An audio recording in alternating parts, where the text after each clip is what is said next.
अरफाना कलाम है। मियाँ साहब क्या खूब लिखते हैं। दुखिए दी गल दुखिया जान, सुखिए नू की खबरां, ओले हो के छुप जांदे यार जिन्हां दे विच कबरां।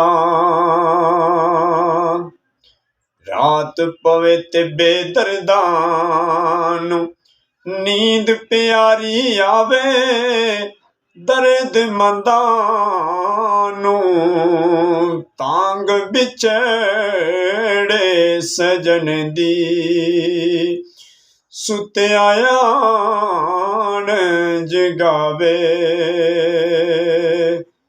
लंबी रात जुदाई वाली 100 वरियां दी, केड़ा खबर ले आवे। ओ सजना दूर गयां दी,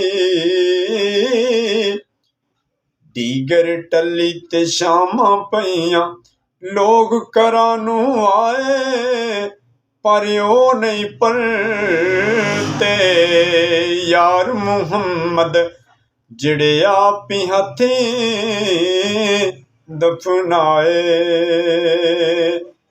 जीवन जीवन हर कोई आखे, मौत खड़ी सिर उत्ते, तेरे नालों सोने सोने विच खाक जा सुते।